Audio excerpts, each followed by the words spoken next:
할렐루야. 예, 은혜로운 찬양 감사합니다. 한 주 동안 잘 지내셨죠? 예, 좌우 앞에 계신 분들하고 인사하십시다. 사랑합니다. 축복합니다.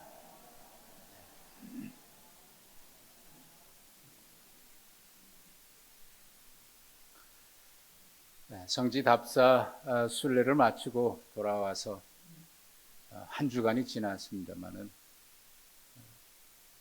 시차가 잘 적응됐다고 생각을 했는데 아직도 조금 남아있는 것 같아요. 또 남아있는 게 있습니다. 감동이 남아있습니다. 다녀오지 못하신 분들은 다음에 꼭 갈 기회를 한번 만들어서 가시면 좋겠다는 생각이 들어요. 답사 순례를 하면서 그 성경의 배경이 되는 땅, 예수님이 밟으셨던 그 땅을 다니면서 예수님의 그 공생애, 세례 받으심부터 시험 받으심, 또 고난의 여정, 십자가의 여정, 그 예수님의 그 생애를 묵상하면서 그 길을 걸었습니다. 성경의 사건들을 생각하면서 돌아오면서 제 마음에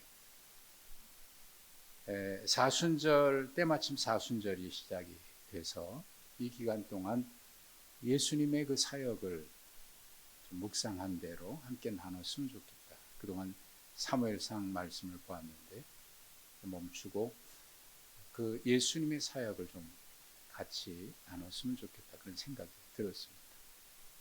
그래서 오늘 첫 번째로 예수님의 세례 받으신 사건에 대한 말씀 함께 나누려고 합니다. 다음 주에 우리 답사 순례 갔다 온 내용을 오후 예배 시간에 여러분들이 상세하게 같이 은혜를 나누는 시간을 갖겠습니다만은 종종 시간 되는 대로 여건 되는 대로 말씀을 통해서 같이 나누려고 하는데 오늘은 예수님의 세례 받으신 장면입니다. 여러분 예수님의 세례 받으시는 그 장면을 성경에서 읽으시면서 또는 예수님이 세례 받으신 그 사건을 여러분 생각하면서 여러분은 어떤 생각을 하고 계십니까? 혹시 여러분 그 사건에 대해서 어떤 궁금증이 없습니까? 왜 예수님이 세례를 받으셨을까? 왜 예수님이 세례 받으셔야만 했을까? 그런 생각 안 드셨는지 모르겠어요. 오늘 우리가 읽지 않았습니다만 바로 앞절에 11절에 보면은 세례자 요한이 얘기했듯이 요한이 베푸는 세례는 죄를 회개하게 하기 위한 세례였어요. 그리고 요한이 스스로 예수님에 대해서도 이렇게 얘기합니다. 나는 너희를 회개시키려고 너에게 물로 세례를 주지만 내 뒤에 오시는 이는 나보다 큰 능력을 가지신 분이다. 나는 그분의 신을 들고 다닐 만한 그런 자격조차 없다. 그는 너희에게 성령과 불로 세례를 주실 것이다. 그는 손에 키를 잡고 타작 마당을 깨끗하게 하여 알곡은 곳간에 쭉정이는 영원히 꺼지지 않는 불에 태우실 것이다. 세례자 요한이 예수님을 가리켜서 그렇게 얘기했습니다. 그런데 그분이 세례자 요한에게 세례를 받으려고 오시는 거예요. 요한은 그분이 하나님의 아들이고 메시아라는 사실을 알고 있습니다. 그러니 얼마나 당황스러울까요? 있을 수 없는 일이잖아요. 그래서 극구 만류합니다. 안 됩니다. 극구 만류합니다. 내가 당신에게 세례를 받아야 하지 어찌 당신이 내게 세례를 받으시려 합니까? 당연한 이야기입니다. 있을 수 없는 이야기죠. 요한이 예수님께 그럴 수 없다고 반대하고 만류했는데 성경에는 그 한 구절로 그냥 간단하게 기록이 되어 있습니다만은 그 자세한 내용이 기록되지 않았어요. 여러분 그저 예수님 한마디 하니까 그냥 바로 했을까요? 아니면 많은 실갱이가 있었을까요? 여러분은 어떤 생각을 이 구절과 구절 사이에 어떤 사건이 있었으리라고 여러분 짐작할 수 있지 않을까요? 행간에 그 기록되지 않은 내용만. 성경은 그 내용을 다 기록하지 않고 아주 간단하게 요한이 예수님을 말릴 때 그 시제로 표현을 했습니다. 그 시제가 미완료 과거 시제입니다. 예수님이 허락하라 그래서 요한이 허락하는 그 순간까지 계속해서 반대하고 안 된다고 그렇게 거절했다는 거예요. 그 과정에 계속 그런 실갱이가 있었던 거죠. 이제 허락하라. 우리가 이렇게 해서 모든 의를 이루는 것이 합당하니라. 주님의 그 말씀에 요한이 허락해서 예수님께 세례를 베풀어요. 그 당시 유대인들은요, 구약시대나 예수님이 오셨을 그때에도 유대인들은 회개하는 세례, 그건 우리에게 해당되는 거 아니라고 생각을 했습니다. 우리는 선택받은 백성이기 때문에 하나님이 택한 백성인데 우리가 무슨 회개를 해요? 구약시대에 많은 선지자들이 회개를 외쳤지만 그들은 우리에게는 해당되는 얘기 아니다라고 생각을 했습니다. 물론 경건한 사람들을 빼놓고 말이죠. 그런 유대인들을 향해서 세례자 요한이 하는 말이 타작마당이라는 말을 했습니다. 이 타작마당이 뭘 얘기하겠어요? 비유적인 표현이죠. 지금 너희들이 타작마당에 있다는 거예요. 유대인들이 타작마당에 지금 놓여 있는 거예요. 그래서 타작해서 알곡은 곳간에, 쭉정이는 영원히 꺼지지 않는 불에 던진다. 여러분, 이 말을 들었을 때 유대인들이 받았을 충격 없었을까요? 굉장한 충격입니다. 아니, 우리가 타작마당에 놓여 있다고? 요즘엔 타작 잘 모릅니다만 요즘에는 타작이라는 말을 언제 쓰냐면 저 하여튼 타장 하듯이 두들겨 패야 된다. 뭐 이렇게 타작이요.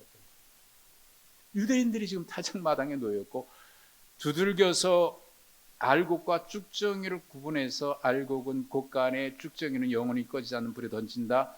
여러분, 그게 누구를 향해서 한 말이냐면 유대인들을 향해서 한 말이에요. 충격이었을 거예요. 아니, 우리가 받아들일 수 없는 말입니다. 하물며 메시아가 세례를 받는다? 이건 있을 수 없는 일이죠. 우리를 구원하기 위해서 오신 하나님의 아들이 세례를 받는다? 있을 수 없는 일입니다. 받아들일 수 없는 일입니다. 세례를 받는다는 것은 내가 스스로 죄인이다라는 것을 인정하는 것이니까 말이죠. 그래야 세례가 가능하니까 말이죠. 그렇다면 하나님의 아들이신 메시아가 죄인이란 말인데 이건 있을 수 없는 일이죠.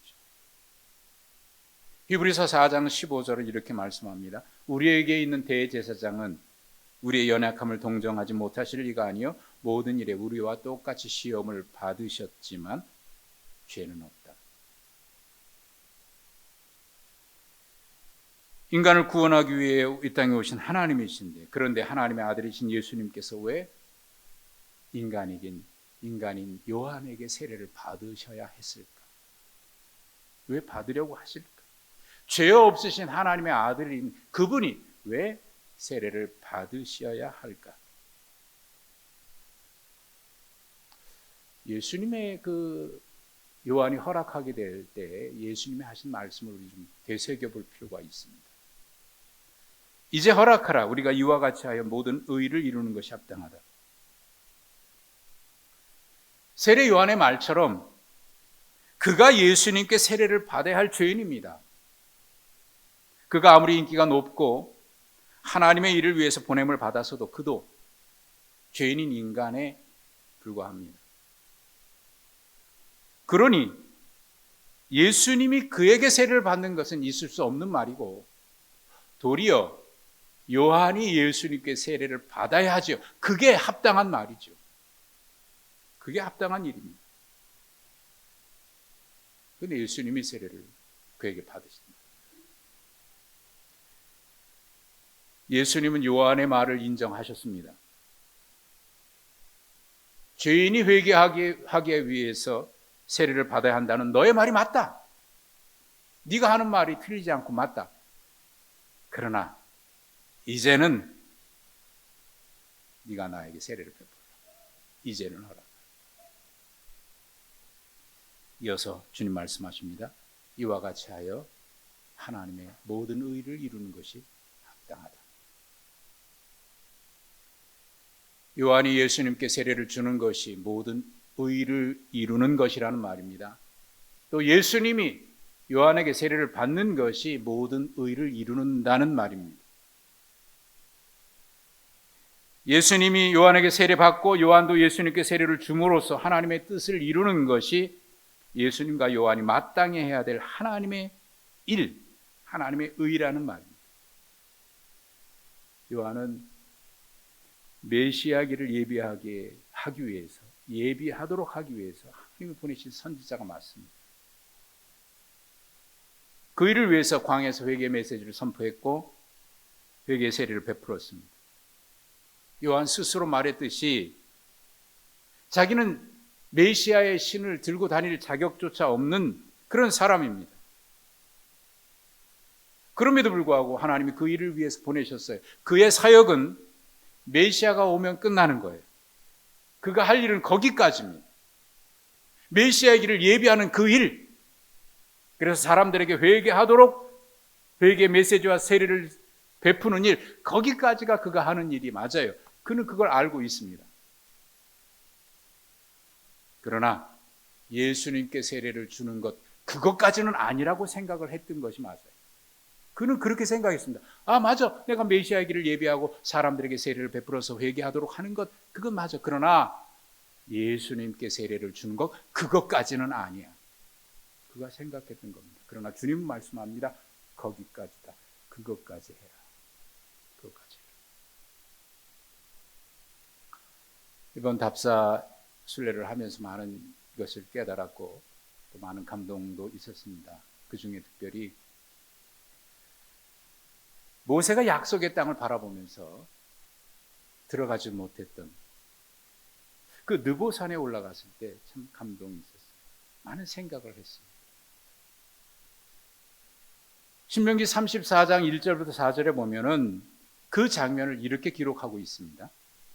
모세가 모압 평지에서 느보산에 올라가 여리고 맞은편 비스가 산 꼭대기에 이름에 여호와께서 길앗 온 땅을 단까지 보이시고 온 납달리와 에브라임과 므낫세의 땅과 서해까지의 유다 온 땅과 네게부와 종려나무 성읍 여리고 골짜기 평지를 소알까지 보이셨다.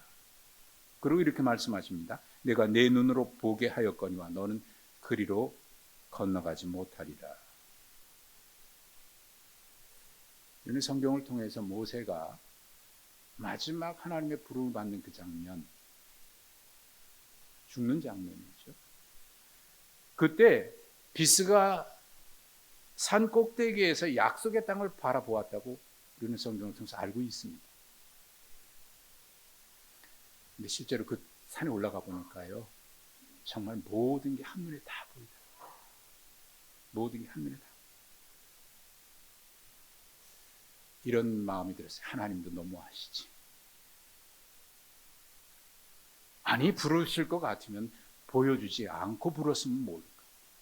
그거 왜 다 보여준 다음에 너 보긴 보지만 들어가지 못한다고. 하나님도 참 너무하시지. 차라리 그럴 것 같으면 보여주지나 말지. 이번 여정에서 이스라엘 국경을 3번 넘었거든요. 이집트에서 이스라엘 국경을 넘었고 그리고 바로 요르단 국경을 넘었어요. 요르단에서 다시 이스라엘 국경을 넘었고 그리고 이스라엘 여정을 하고 다시 이스라엘 국경을 넘어 요르단으로 갔습니다. 그리고 마지막에 비스가 산에 갔어요. 이스라엘 국경을 넘을 때 생각보다 시간이 많이 지체가 됐습니다. 그래서 마지막 그 느보산에 올라가는 여정은 자칫 잘못했으면 시간에 쫓겨서 가지 못할 뻔했습니다.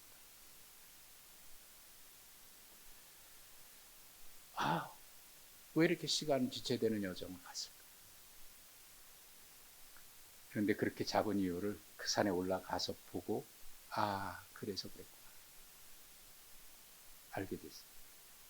구약 성경에 이스라엘 온 땅을 얘기할 때는 단에서 부엘세바까지라는 표현을 쓰는데 이 말은 우리식으로 말하면 할라에서 백두까지 그런 표현입니다. 그 단에서 브엘세바까지 다 둘러보고 나서 다시 요르단으로 건너가서 느보산에 올라가서 보니까 우리가 단에서 브엘세바까지 걸으면서 보았던 그곳이 한눈에 다 들어오는 거예요. 아, 여기가 그곳이구나. 여기가 그곳이구나. 여기가 저 브엘세바고 여기가 저 단이구나. 한눈에 다 들어와요.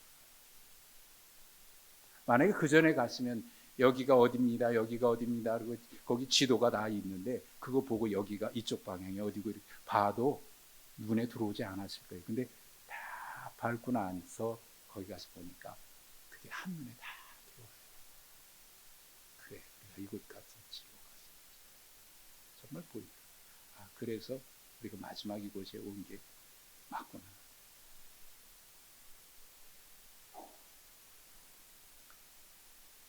모세가 우리처럼 이거 모든 걸 다 보았을 텐데 보면서 무슨 생각했을까? 생각에 잠기지 않을 수가 없었어요. 무슨 마음이 들었을까? 하나님으로부터 너희 모든 것 보긴 보지만 들어가지 못한다 라는 말씀을 들었을 때 모세는 과연 어떤 심정이었을까? 그 생각이 떠나질 않았어요. 일행 중에 집사님 한 분이 저에게 이렇게 물었어요. 목사님, 왜 하나님은 모세에게 그 땅을 보여주기만 하고 들어가지 못한다고 하셨을까요? 아니, 세례자 요한에게 왜 메시아의 길을 예비하고 준비하도록 한 다음에 정작 메시아가 오셨을 때는 그는 감옥에 갇혀서 순교해야 했을까요? 왜 그랬을까요? 제가 이렇게 대답했습니다. 저도 잘 모르겠어요. 그러나 그게 그가 할 일이고 또 우리가 할 일이죠. 하나님의 종이 해야 할 일이죠. 갑자기 그분이 고개를 돌리시더라고요. 왜 그런가 했더니 눈물을 흘리고 계셨어요. 저는 그분이 왜 눈물을 흘렸는지 모르겠어요. 그리고 묻지도 않았습니다. 계속 눈물을 닦고 계시더라고요.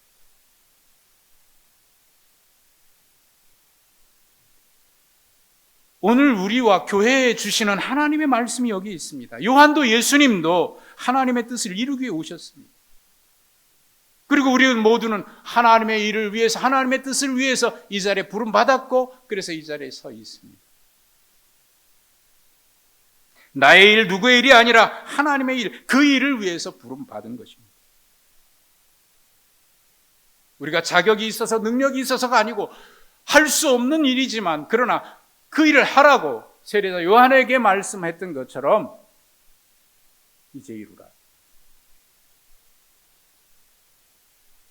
그러므로 우리는 그 일에 순종하며 하나님의 일에 헌신해야 합니다.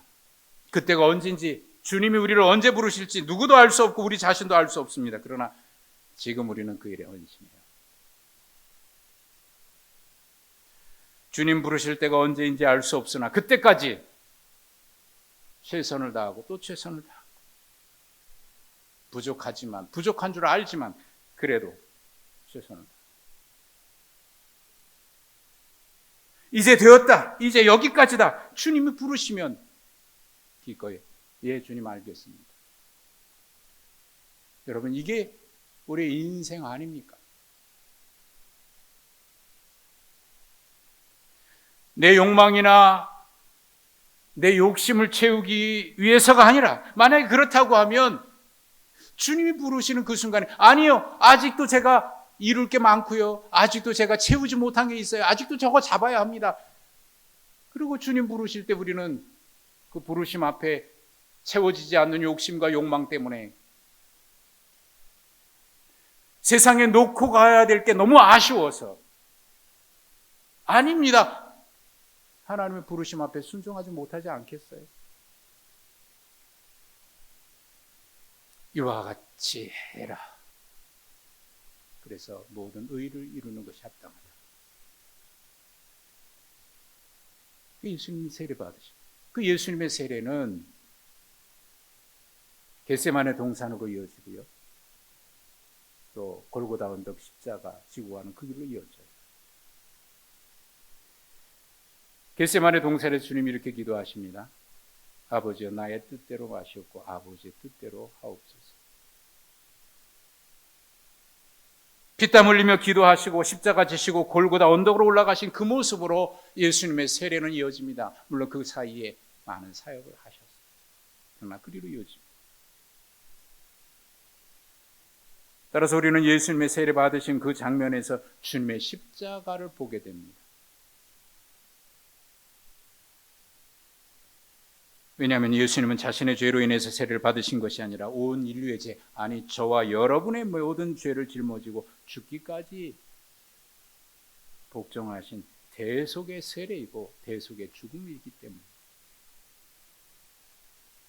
죄 없는 하나님의 아들이 죄인의 몸을 입고 모든 죄인들의 죄를 짊어지신 하나님의 어린 양. 그래서 세례자 요한은 예수님을 보면서 이렇게 얘기합니다. 보라, 하나님의 어린 양이 저기 가고 있다. 하나님의 어린 양이 저기. 예수님 오시기 전 700년 전에 이사야 선지자가 예언했습니다.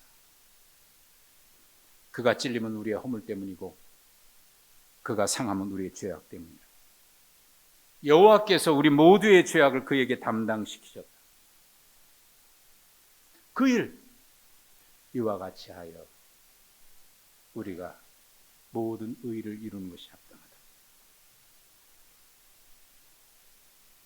히브리서 3장 17절을 이렇게 말씀합니다. 그가 범사의 형제들과 같이 되심이 마땅하도다. 이는 하나님의 일에 자비하고 신실한 대제사장이 되어 백성의 죄를 속량하려 하심이라. 이제 허락하라. 이와 같이 하여 하나님의 의를 이루는 것이 마땅하다. 주님이 이루시는 하나님의 의는 바로 이 하나님의 뜻을 이루시는 것입니다. 이토록 놀라운 하나님의 계획과 섭리, 그 일을 통해서 우리가 하나님의 자녀가 되고 이 자리에 있는데 말이죠. 어찌 감사하지 않을 수 있겠어요? 생각해보면 예수님이 세례 받으시는 것 참 모순도 이런 모순이 없습니다. 하나님의 아들이라고 하면서 메시아라고 하면서 그분이 세례를 받는다, 죄인들이 받아야 할 세례를 그분이 받는다, 모순도 이런 모순이 없습니다. 하나님의 아들과 세례는 모순 중에 모순입니다. 메시아가 죄인의 십자가에 매달려 죽는다? 이것도 모순 중에 모순입니다. 어떻게 하나님의 아들 메시아가 십자가에 죽느냐고요. 그래서 당시 유대인들은, 표적을 구하는 유대인들은 십자가가 어리석게 보였고요. 지혜를 구하는 헬라인도 십자가가 바보처럼 보였다고 얘기합니다. 모순 중에 모순이죠. 논리에 맞지 않습니다.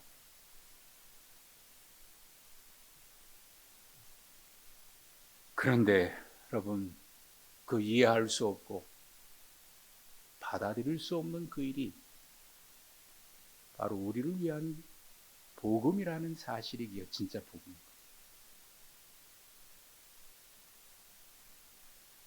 예수님이 죄인 위에 세례 받으시고 죄인 위에 죽으셨다는 그 죄인이 저와 여러분이라는 그 사실, 여러분 말도 안 되는 이 일이 하나님이 우리를 위해서 하셨다는 그 말도 안 되는 그 사건을, 이게 우리를 위해서 하셨다. 왜 나를 위해서 하셔 그분이? 말도 안 되는 그 일을 주님이 하신 게 이게 복음이고 진짜 복음입니다.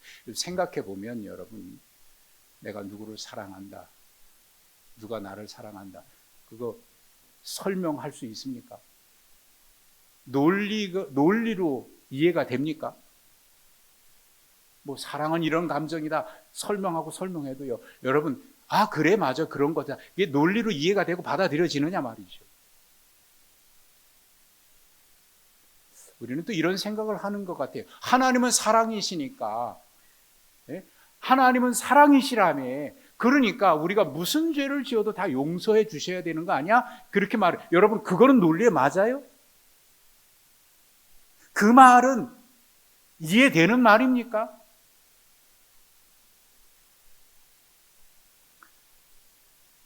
그런 황당한 논리, 맞지 않는 이야기 믿으라고요?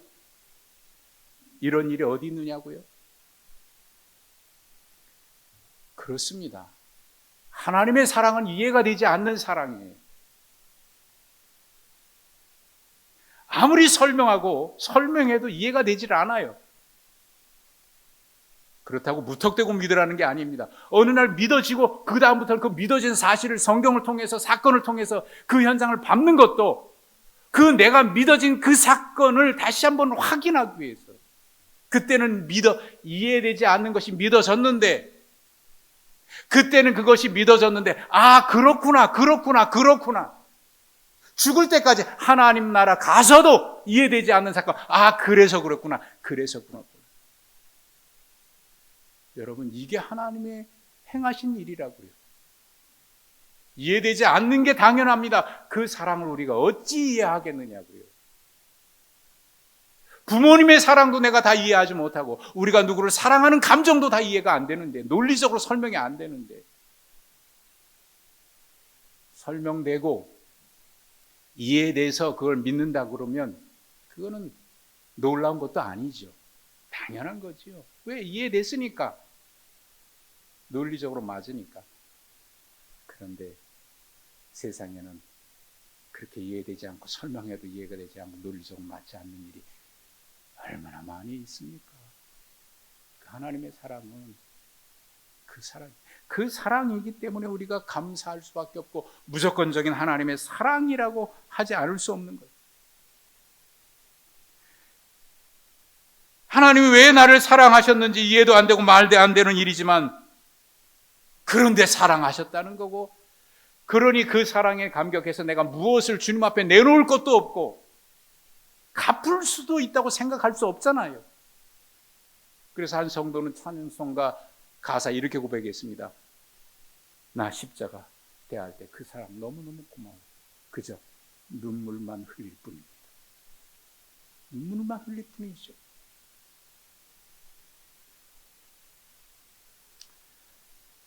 이 놀라운 일이 벌어졌을 때 또 놀라운 일이 벌어집니다. 예수께서 세례를 받으시고 곧 물에서 올라오실 때 하늘이 열리고 하나님의 성령이 비둘기같이 내려 자기 위에 임하심을 보시더니 하늘로부터 소리가 있어 말씀하십니다. 이는 내 사랑하는 아들이요 내 기뻐하는 자라.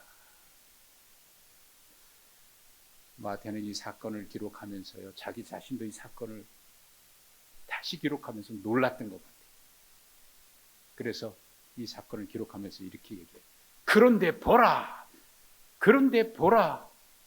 너무 놀라서 자기 자신도 그때 일을 되새기면서 다시 기록하면서도 그런데 보라. 마태도 놀란 예수님의 세례를 받으실 때 일어난 세 가지 현상 기록합니다. 하늘 문이 열리고 성령의 비둘기같이 예수님 위에 임합니다. 그리고 마지막 하늘로부터 하나님의 소리가 들립니다. 이는 내 사랑하는 아들이요 내 기뻐하는 자.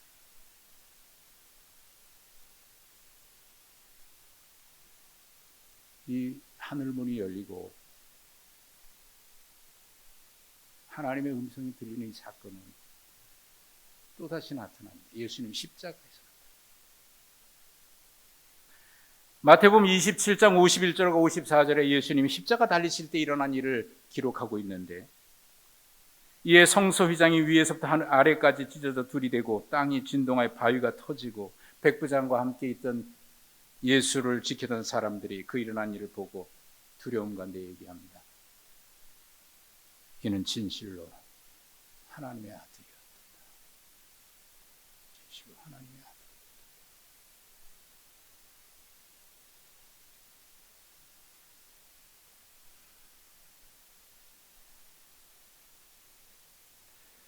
예수님의 세례는 죄악 때문에 하나님께 나아갈 수 없는 우리에게 길을 열어주신 사건입니다. 십자가에 달리신 그 사건은 우리 사이에, 하나님과 우리 사이에 굳게 닫혀 있었던 그 휘장이 찢어져 열린 같이 하나님의 하늘문이 열린 사건입니다. 하나님의 나라는 그렇게 예수님의 세례를 통해서 그 문이 열리고 우리에게 열렸고 이 땅에 하나님 나라가 임하기 시작했고 예수님의 십자가 사건을 통해서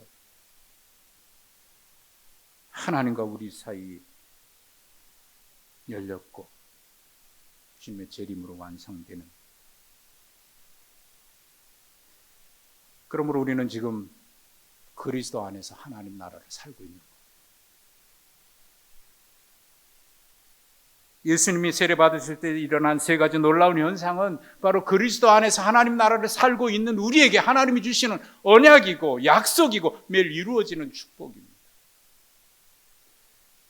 달라스 윌라드라고 하는 영성신학자가 한 말이, 참 짧은 한마디 말이 제 마음에 와닿아서 제가 그걸 인쇄를 해서 제 사무실에 붙여놨어요. 유리에. 제 방에 들어오면 누구든지 가장 먼저 볼 수 있는 글입니다. 내용은 이런 겁니다. 영혼은 지금 진행 중이며 우리는 지금 영혼에 참여하도록 초대받았다. 영혼은 지금 진행 중이며 우리는 지금 영혼에 참여하도록 초대받았다. 세례와 십자가로 하늘문을 열어주신 주님께서 죄와 허물로 피할 수 없는, 하나님의 진노를 피할 수 없는, 그래서 영원히 죽은 우리를 은혜의 자리, 기쁨의 자리, 축복의 자리로 부르셔서 우리는 그 영혼의 삶을 살아가고 있습니다.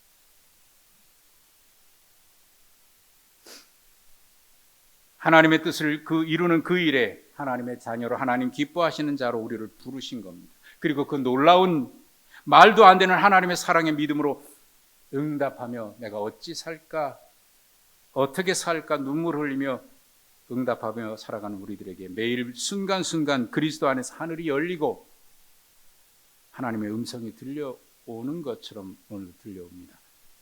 이는 내 사랑하는 이요 내 기뻐하는 자라. 이는 내 사랑하는 자라. 이는 내 사랑하는 이요 내 기뻐하는 자라. 우리는 그 영혼을 살고 있어요. 감사합니다.